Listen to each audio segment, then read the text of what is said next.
이렇게 해 나가는 공부가 무엇이다? 바로 공부라는 겁니다. 그것을 써 내려갈 수 있다는 거예요. 그 핵심을 알아차리고 핵심을 정리해서 풀어낼 수 있다는 거예요. 각 과목별로. 그래서 우리는 아이에게 무엇을 길러줘라? 안녕하세요. 작가의식 특TV 이작가입니다. 2028학년도 대입 개편안 발표가 나온 지 얼마 되지 않았어요. 그런데 저희 첫째 아이, 초등학교 5학년인데요. 첫째 아이 학교에는 이미 그 변화가 생겨나고 있더라고요. 어떤 변화가 생겨나고 있을까요? 초등 부모로서 그리고 초등 아이들을 지도하는 입장에서 제가 눈여겨보고 있는 부분이 바로 내신에서의 변화, 서논술형 평가의 강화인데요. 그런데 얼마 전에 저희 아이가 학교에서 시험을 봤습니다. 공부하는 모습이 잘 보이지 않는 듯해서 걱정스러운 그런 어떤 마음이었는데, 아이가 그래도 시험을 본다고 하니까 신경이 쓰였는지 교과서들 가지고 와가지고 열심히 공부를 하는 거예요. 그런데 이제 시험 범위를 어제야 말해줬다 하면서 그제서야 열심히 막 해 나가던데, 그렇게 벼락치기로 공부해가지고 어떻게 시험을 보려고 해서 걱정스러운 마음도 있었죠. 이제 짜투리 시간 활용을 하겠다 하면서 쉬는 시간에 볼 용으로 2페이지 가량의 요약 정리를 한 거예요. 이제 사회 과목에 있어가지고 그렇게 해서 이제 학교에 갔는데 책상 정리를 하는데 글쎄 아이가 그렇게 열심히 정리했던 그 2페이지로 만들어 놓은 그 시험 공부할 용 그 노트 있잖아요. 그 노트를 가지고 가지 않은 것입니다. 엄마로서 걱정이 되기도 했지만, 그래, 이런 것도 경험해봐야지 나중에 중학교 시험 볼 때 놓치지 않고 챙겨둬야 할 것들 잘 챙기면서 공부해 나가겠지 하는 그런 생각도 해봤습니다. 엄마로서 아이가 과연 제대로 시험을 봤을까 걱정이 된 거예요. 이제 아이가 올 시간만을 이렇게 기다리는데 드디어 아이가 왔죠. 예, 어떻게 됐을까요? 저희 아이보다도 5학년 반 친구들의 상황이 그야말로 난리가 났다는 겁니다. 난리가 났다는 거예요. 그동안에 시험 문제에서 접하지 못한 그런 시험들이 출제가 된 거예요. 어떻게? 객관식 시험 문제 없고요. 올 이 서술형 문제였다는 거예요. 사회 과목 그리고 수학 과목의 시험을 봤어요. 그래서 수학 과목 같은 경우는 풀이 과정을 적어야 하는 그런 문제들이 출제가 됐고, 사회 과목 같은 경우는 그야말로 서술해 내시오 하는 문제들인 거예요. 예를 들면 조선 건국 과정에 대해서 설명하시오, 고구려의 전성기에 대해서 설명하시오, 이런 식의 문제였다는 거예요. 이게 갑작스럽게 모든 문제가 다 서술형으로 출제가 된 거예요. 선생님도 아마 테스트를 해보고 싶었던 것 같아요. 그래서 너희들 실력 이 정도밖에 되지 않아 하면서 이야기를 하셨다고 하는데, 친구들이 이렇게도 시험 문제 낼 수 있는 거야 하면서 나 분명 다 공부했는데 왜 아무것도 쓰지 못한 거야 하면서 어떤 친구는 펑펑 울기도 하고, 또 어떤 친구는 한 줄밖에 못 쓰기도 하고, 어떤 친구는 한 문제만 정리하기도 하고, 그런 상황이었다는 겁니다. 아마 아이들 또한 미리 이렇게 중학교 대비, 고등학교 대비에 한 그런 어떤 과정이었었지 않았나 싶기도 하고요. 저희 아이 같은 경우는 잘 쓰고 왔다고 하더라고요. 앞으로 대입 시험 자체가 지금의 현 초등학생들에게는 확실히 변화가 될 것이에요. 지금 초등학교도 이미 이렇게 몇몇 학교들을 중심으로 해가지고 이렇게 나아가고 있잖아요. 중학교 또한, 고등학교에서 또한 이렇게 변화들이 생겨날 것이란 말입니다. 그렇다면 우리 초등 부모님들 어떤 준비가 필요할까요? 아이들에게 이해하는 공부법으로 나아가도록 그 방향을 잘 잡아주셔야 한다는 겁니다. 저희 아이의 얘기를 좀 해볼게요. 노는 듯 해 보였어요, 엄마 눈에는. 그런데 잘 정리를 하고 왔다고 합니다. 도대체 왜 그랬을까요? 엄마 눈에는 노는 듯 해 보였지만 저희 아이 딴에는 그게 노는 게 아니었다고 하더라고요. 보면은 저희 이제 화이트보드 있거든요, 칠판. 그 칠판 안에서 막 지도를 그려요. 막 지도를 그리고 거기서 한참을 바라보고 멍하니 앉아 있는 경우가 많아요. 또 그런가 하면은 지도를 막 그리고 동생을 막 데리고 오는 거예요. 그래서 동생을 데리고 와서 뭐라 이야기를 하는 것도 보였고요.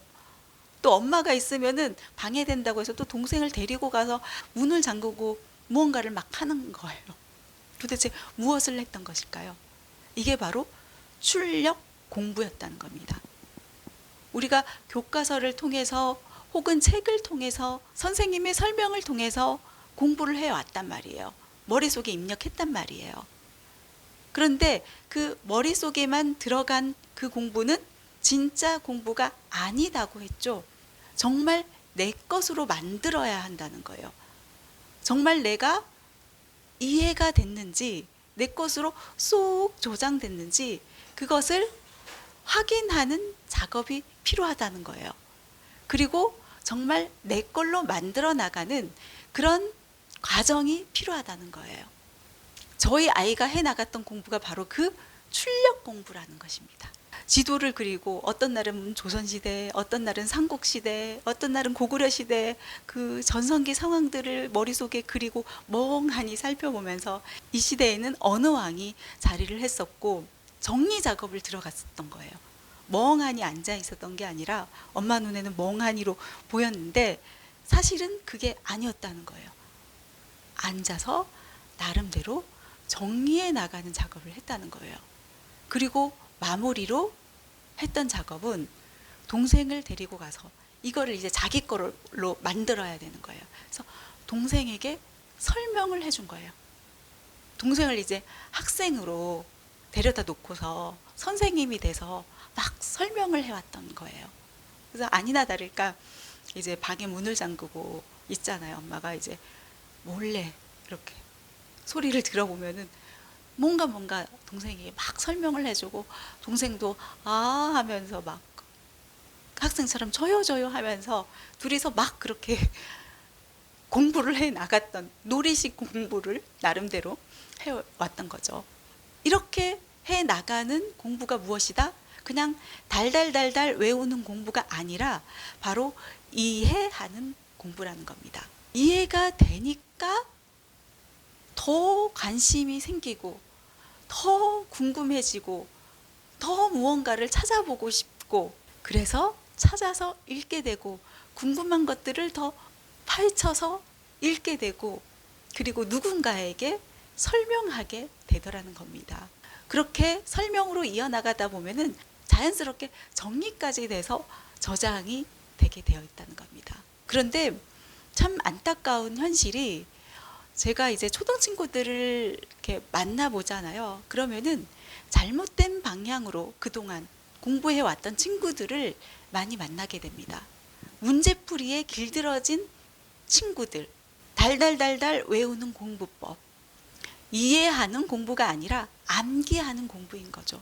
소술형 평가, 논술형 평가에 대비하는 가장 핵심은 무엇이냐 하면요, 이해하는 공부법이에요. 이해가 되면은 내가 그것을 풀어서 정리할 수 있고 그것을 써 내려갈 수 있다는 거예요. 그 핵심을 알아차리고 핵심을 정리해서 풀어낼 수 있다는 거예요. 각 과목별로. 그래서 우리는 아이에게 무엇을 길러줘라? 생각하는 힘을 길러줘라. 정리해 나갈 수 있는 힘을 길러줘라. 제가 늘 강조하는 얘기죠. 그래서 저도 늘 수업 시간에 그런 힘을 키워주도록 노력하고 있습니다. 아이들과 신문 활용 수업을 하면서 그리고 글쓰기 하면서 글을 써 나가면서 아이들에게 물어봐요. 이거를 우리 질문으로 바꿔볼까? 하면 친구가 모른다고 이야기를 하기도 해요. 그러면서 빨리 답을 알려주라고 그러는 거죠. 그럼 저는 알려주지 않아요. 보통의 우리 문제 풀 때 어때요? 모르면은 빨리 뒤편에 정답을 살펴보잖아요. 아, 정답 이거구나 해서 그때는 고개를 끄덕이죠. 그때는 생각이 멈추게 되고 그냥 해설지에 기대게 되는 거예요. 그래서 해설지 볼 때는 그때는 머리를 끄덕이게 된단 말이에요. 근데 저는 자꾸 생각을 유도해 내거든요. 꼭 완벽하게 써내려가려 하지 말고 그 완성체가 아니라 너가 정리된 거기까지만이더라도 한 발자국 갔다면 한 발자까지만이더라도 두 발자까지 갔다면 두 발자까지 그렇게 선생님에게 알려줘. 그래야 너가 지금 어느 부분에 막혀 있는지 알 수 있거든. 자꾸 힌트를 주는 거죠. 이렇게 한번 생각해봐. 저렇게 한번 생각해봐. 그러면은 아이들이 생각을 하게 되는 거예요. 그냥 고민 없이 생각 없이 그냥 선생님 답 알려주세요. 아, 그거구나가 아니라 생각을 하게 된다는 거예요. 생각이 없던 친구들 힘들어요. 그동안의 습관이 있기 때문에. 그동안에 답만 알려고 했던 그 습관이 있기 때문에. 그런데 이 생각하는 능력도 자꾸 훈련이 필요하다는 거예요. 선생님과도 좋고요. 아니면 엄마와도 좋고요. 자꾸 생각을 유도해 보는 거예요. 그러면은 해서 생각해 볼까? 이게 쌓이잖아요. 쌓이다 보면은 그래 하면서 자기 스스로 문제의식을 갖고 생각을 해 나가게 된다는 거예요. 그렇게 우리는 이해하는 공부법으로 가지고 가야 한다. 문제풀이식은 이제 통하지 않는 그런 시대가 됐다는 겁니다. 가장 좋은 방법은 출력공부법. 책만 읽는다고 중요하지 않습니다. 얼마 전에 학부모님께서 상담을 주셨는데 아니 뭐 인풋이 있어야 아웃풋을 할 거 아니냐. 머리에 든 게 별로 없는데 어떻게 써내려 갈 것이냐에 대해서 굉장히 고민하는 거예요.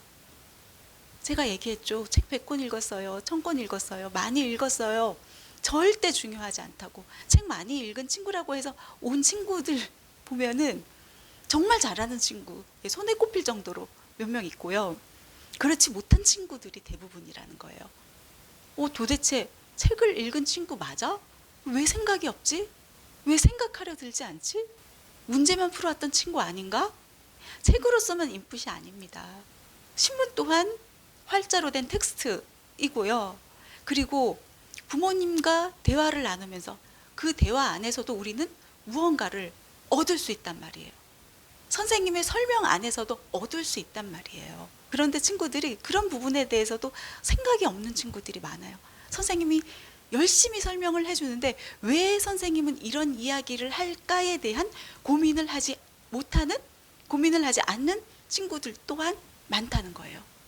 반면에 선생님이 저렇게 이야기를 하면은 저 안에 무언가 대단한 힌트가 숨겨져 있어. 그것을 알아차리는 친구들 또한 있다는 거예요.